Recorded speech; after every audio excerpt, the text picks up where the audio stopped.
웨스트민스터 신앙고백 랜선 짤막 강좌 계속해서 웨스트민스터 신앙고백서 4장 창조에 관하여 제1조에 내포되어 있는 문구의 요점들을 살펴보도록 하겠습니다. 오늘은 세 번째 요점이 되겠습니다.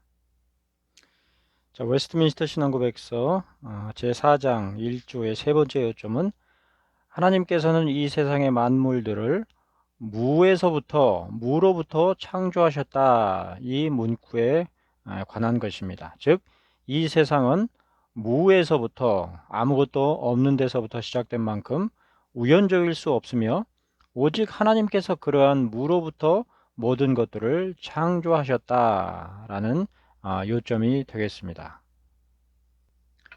자, 무에 있어서 절대적인 무에 있어서는 우연이라는 개념 자체가 성립할 수가 없는 것이죠. 무 이후에 유의 세계 가운데서 우연적인 것들이 있을 수 있는 것이지, 전적인 무의 상태 가운데서는 그 어떤 질서나 또 원인이나 또 우연과 같은 그러한 원리도 추적할 수가 없는 것입니다. 그러므로 그러한 무의 상태로부터 창조되었다라는 것은 하나님으로서, 즉 신적인 존재에 의한 창조 외에는 전혀 설명할 길이 없는 것이죠. 자, 이와 관련해서 다섯 번째 물음 보시면 시편 90편 2절 그리고 요한복음 17장 5절 등의 말씀에서 언급하는 창세 전이라는 말은 논리적으로 무엇을 반증하겠는가 이렇게 묻고 있습니다. 다소 생각을 요하는 그러한 질문인데요.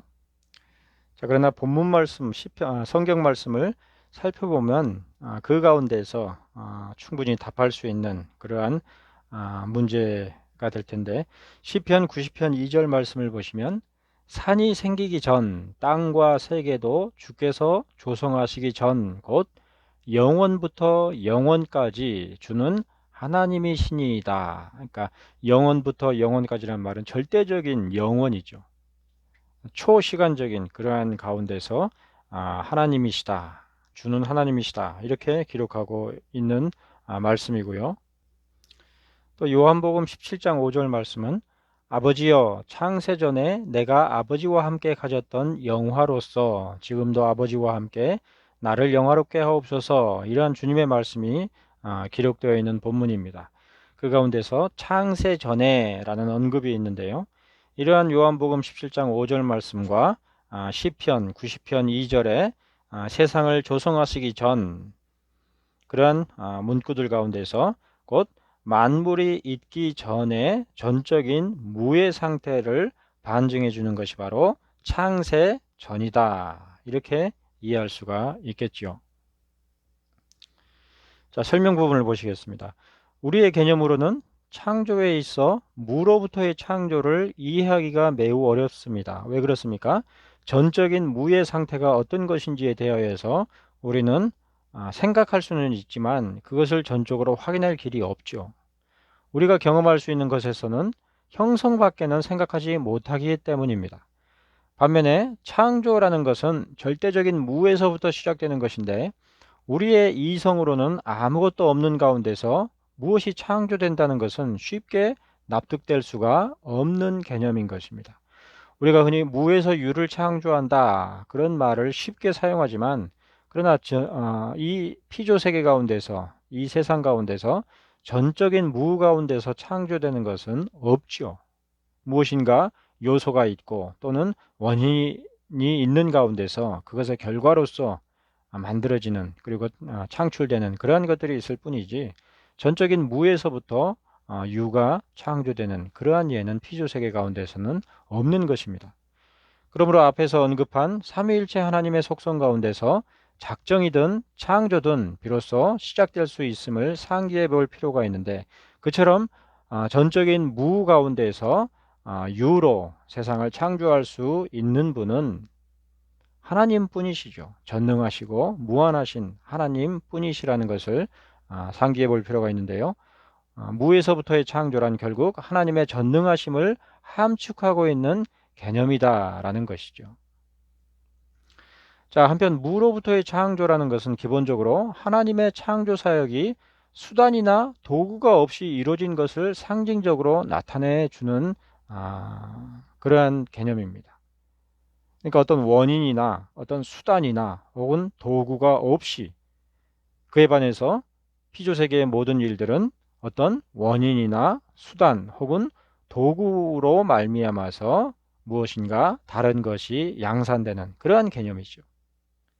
창세기 1장에서 하나님께서는 창조 사역을 하심에 있어서 있으라 이렇게 명령하심으로 존재되도록 하시는데, 이러한 창조의 개념은 우리가 지니고 있는 속성과 근본적으로 다른 하나님의 속성을 그대로 보여주고 있습니다.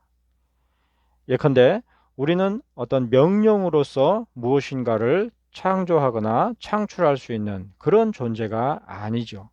반드시 매개하는 수단이나 도구나 혹은 원인이 되는 어떤 질서 가운데서 비로소 무엇인가를 창출하거나 양산할 수 있는 것이지, 어떤 그런 수단도 없이 명함으로 창조되게 하는 그러한 일은 하나님 외에는 하실 수가 없는 것입니다.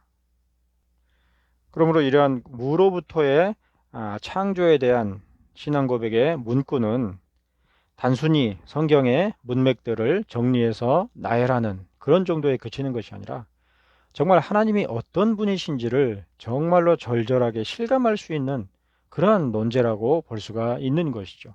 이 피조 세계에서 도무지 찾아볼 수 없는 그러한 창조의 역사를 이루시는 분, 그것도 명하시어서 전적인 무의 상태에서 모든 것들을 지으실 수 있는 그런 하나님이시다라는 사실을 이해할 수가 있는 것입니다. 자, 우리들의 지성은 기본적으로 지체들을 통해서 모든 개념들을 지니게 된다 할 수가 있습니다. 물론 하나님께서 창조 시 부여하신 본래적인 개념을 가지기도 하지만, 우리들은 기본적으로 지체들을 통해서 감각되는 경험들을 통해서 개념들을 확장하는 속성을 지니고 있는 것이죠. 그러므로 나면서부터 들을 수도 없고, 또 앞을 볼 수도 없고, 냄새 맡을 수도 없고, 또 소리를 낼 수도 없는, 그리고 심지어는 피부 조직조차도 감각이 없는 그런 상태로 태어난 그러한 사람이 있다고 한다면, 그러한 사람의 생각과 사고와 자아가 어떤 것일지에 대하여서 우리는 전혀 도무지 상상하기가 어려운 것이죠.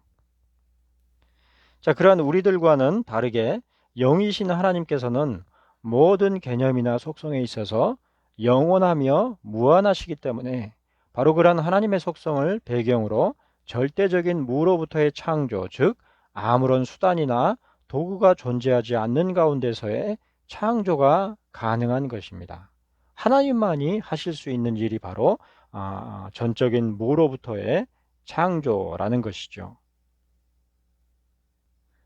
자, 인간은 고래로부터 수많은 철학자들과 뛰어난 자들이 세상의 기원이 혹은 세상의 궁극적인 형성이 어떤 것인지를 밝혀내기 위하여서 수없이 철학하고 또 연구하고 발견하는 그러한 역사였죠. 그러나 그러한 가운데서 규명할 수 있는 원리들은 기껏해야 아인슈타인의 그러한 상대성 원리의 가운데서 우주 종교, 그러한 어떤 질서도 또 개념도 목적도 없는 그러한 희한한 종교 형태를 최종적으로 가장 고등한 종교의 모습이다 이렇게 생각을 한다거나, 아니면은 진화론과 같이 어떤 목적도 없고 원리도 없고, 그러므로 어떤 면에서 도덕이나 질서 개념조차도 초월하는, 그야말로 진보만이 유일한 선인 그러한 진화론의 개념들로서 세상을 파악하는 그러한 오류들이 가득한 것을 찾아볼 수가 있는 것이죠. 그러나 오직 하나님만이 세상을 전적인 무로부터 창조하심과 아울러서 그러한 창조에 대하여서 기록하심으로 우리에게 성경을 통해서 그 사실을 가르쳐 주실 수 있는 유일한 분이시라는 것을 이러한 웨스트민스터 신앙고백서의 문구 가운데서 우리가 살펴볼 수가 있겠습니다. 자, 오늘은 여기까지 마치도록 하겠습니다. 감사합니다.